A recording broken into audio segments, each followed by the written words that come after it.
Finally, we come to the end of our course, and it is time to summarize what has been achieved. We have covered all of Book 1 of Christopher Alexander's The Nature of Order. It contained many different topics. All of them were unfamiliar to students, but that's the whole point. We spend 1 week on each topic, and we study them and we discuss them in class. And now, at the end of the semester, I hope they're coming together. That's the whole point of the course, is to go through this largely unfamiliar material, and it is supposed to come together only at the end of the course. So going on what the students have communicated to me in class discussions and in the essays. Remember, the students paying for this course, taken through the university, had to write weekly essays to report their understanding of the material. So what the students said towards the end of the course is that the material that we studied in later sections helped to explain questions that arose from material that we studied in the earlier sections, and that was the whole point. So by the end of the semester, we gain a comprehensive understanding, and the pieces start to fit together. So from the beginning of the course until after about the middle point, students study interesting topics that are fascinating, and they're novel, and they make sense, and they give rise to new thoughts and creative tools. But towards the end of the course, things start to click, and the students then realize that all this is unified. All the tools really come together. They're part of one giant system that helps to support each other, and it's not an understanding that is possible in the beginning or even in the first parts of the course. It is an understanding that can only arise through the evolution of one's thinking and the individual discovery by the students that comes from studying all the pieces of the course. So the students that felt this way, this was a big success for them, because it gave them something tangible and coherent with which to help their architectural practice and further study, if they're going on to further study. So the aim of the course is to design for healthy human environments. This is the opposite of design for design's sake, which is universally taught in other architecture courses in other architecture schools. We focused on designing for human health, and not only to have fresh oxygen and lack of radioactivity, but mental health and the human health that arises from having a stress-free environment and a connective environment that influences our to lower our stress levels. So it is this kind of long-term health, but a medical health nevertheless, that all the techniques that we studied in this course help to contribute. So they give a toolkit to students for respecting the human scale, respecting human health, and a respect for nature, because that's what it is. If you respect nature, then you respect the human place in nature, and then you respect nature itself. We don't go in and destroy forests and pollute rivers. The techniques in this course bring out the sensitivity of the human being, of the individual, so that hopefully this will extend to respecting the natural environment in a way that is not possible just from the technocratic approach. The technocratic approach really does not respect nature, does not respect the natural environment, and tries to find technological fixes for something, but those are just band-aids, because they ignore the basic problems. So when we put together all these topics that we have studied at the end of the semester, we get a whole that is more than the sum of its parts. It's like an organic whole. The student has a conception of architecture that is influenced by these new techniques that will make them a better architect. at the same time, even though this was not emphasized during the course, there is a difference with what we learn in this course and standard type of architectural education. This is really a huge difference.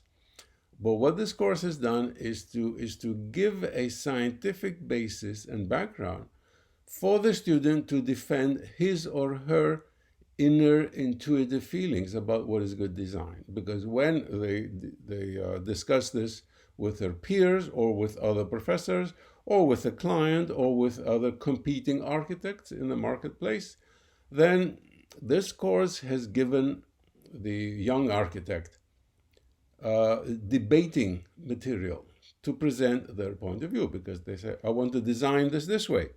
Well, up until now, they had to just face bullying because who wins?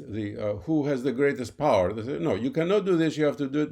You have to make a minimalist glass curtain wall. Why? Because that's the way it's done, and we bully you into it. Well, no. Now the young architect has a scientific basis, and they can present their point of view and explain it to either other architects or a client, and say that here is what we learn in the course, and here listed are the medical experiments that show that this is good for the health of the user. So, someone may accept it or not, but the architect who has gone through the present course has this basis, solid basis with which to argue what they intuitively feel is good design, a humanly adaptive design. This material is taught nowhere else. Okay, a few hints are starting to emerge in other architecture schools, which are starting to touch biophilia and maybe LED or more organic, more ecological systems, but those are still sparse and not fully developed, like our course was. Therefore, we open up the approach of design that is boosted by scientific methods. And having finished this course, now the student may be eager to learn more of this. This was just the beginning course. Remember, our textbook is Christopher Alexander's Nature of Order, Volume 1. Well, there are 4 volumes of the Nature of Order, and there is an organization, the Building Beauty Master's Program, that teaches all 4 volumes. So the student now who is eager to learn more of the Nature of Order of Christopher Alexander has somewhere to go to. Wonderful material. They can take a master's program there. They can look at my writings. They can look at Michael Mahaffey's writings on applying the same techniques to different topics now, because now, having finished this course, then we can branch out to the urban scale and learn how to design cities and pay attention to spontaneous settlements and to human scale environments. These are pressing questions for the world, for the survival of the world. We did not touch upon them in this course because this course was already stuffed full of material to begin with. But what I'm saying is that the student, now having finished the present course, is open to seeking similar ways of interpreting and building the world in a humane manner, and that material is available for self-study, and also some universities and institutions could be induced by demand to offer. I have written several textbooks that can be used for a course on urbanism, a more detailed course on scientific design, etc., etc. So this is the beginning. One thing I want to mention is the pattern languages. Now, in my estimation, pattern languages should be given as a completely independent 1 semester or even a 1-year course.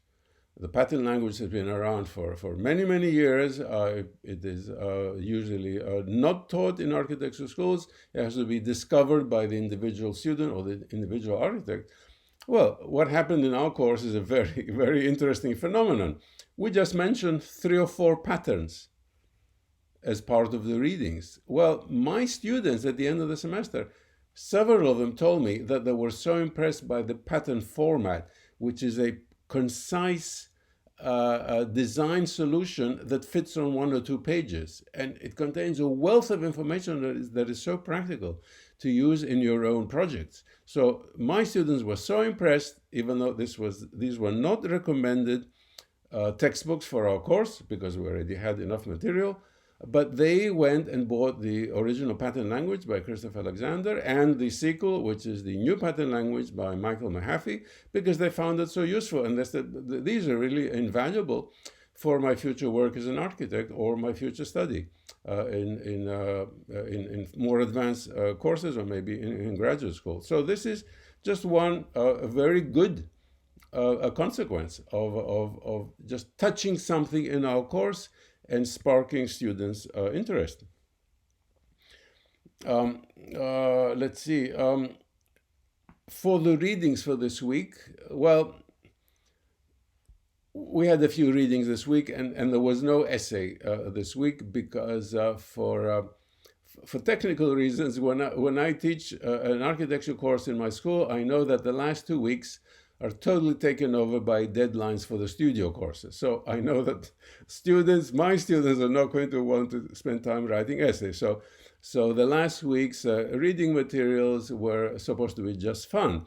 And one of them is Christopher Alexander's 1982 talk at the Harvard Graduate School of Design, which was the first presentation of the nature of order material ever. So he did not give conferences for about 10 or 15 years before that, and then he was invited to Harvard, and that's where he got his PhD from Harvard University, and he presented the nature of order material. So this was to people of my generation, this was a historic occasion, and the talk was lost, and it was rediscovered just 2 years ago. So thanks to an interested donor who helped the Sustasis Foundation, which is directed by Michael Mahaffey, this donor paid and had the newly discovered tapes transcribed. So the transcription then, the audio and the transcription was sent to me because I'm a longtime collaborator of Christopher Alexander in order to check it, and it was full of mistakes because this was transcribed by someone who didn't know the material and also the content. So since I worked with Alexander so many years, I know his voice, I know what he's saying. He has this sort of half British accent because he grew up in Britain, and I also know the material because I'm the principal editor of the Nature of Order, so I know what he's talking about. So I cleaned up the text, and it was published on Architectures, and that's exactly the essay that's linked below here. What is nice about it is that the students now in this course, having finished this course and having read the entire Nature of Order as presented in the book, can appreciate the first presentation because it is a summary. So it is like a summary of the entire book, Christopher Alexander's first thoughts on the nature of order. So I think it's a useful thing to have, and it's a historically important document. And we're very glad that it was rediscovered accidentally in the vault somewhere in the Harvard Graduate School of Design. I'm very happy that it was not thrown out. So where does that leave us in architectural education? I would like to make some conjectures in architectural education. It has nothing to do with this course. But as I said, this is one course that we hope to revolutionize architecture and through architecture education. Well, it just so happens that in 2020, we had a flurry of activity. We had more than 30 essays written by people around the world, and many distinguished educators and architects from India wrote essays recommending great changes to architectural education because the system is not responding to training architects for what they're supposed to be, to save cities and create human scale environments.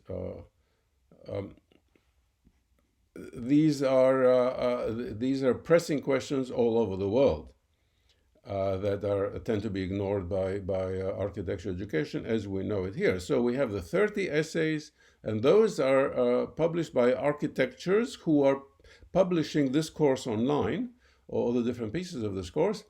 And the 30 essays also contributed to a group of the distinguished architects and educators in India who got together to create the Pune Declaration of 2020, recommending serious and trenchant changes in architectural education. So how does this link to our course? Well, our course is one answer to something totally innovative that can be used as a cornerstone of an entirely new system of architectural education, where we introduce new types of courses like the present one, and slowly get rid of old courses that have been around since the 1920s, which are no longer serving any purpose and are just saying the same old things, giving rise to unsustainable buildings and giving students the same ideas of formalistic design for design's sake type of experience, which is training them, which is not training them in order to confront and solve the problems that society needs. So at the end of the present course now, I just want to make that link between the future of architectural education and the role that the present course, which is now online and free for everyone to take, the role that the present course can take, and hopefully we can play a significant role in improving architectural education.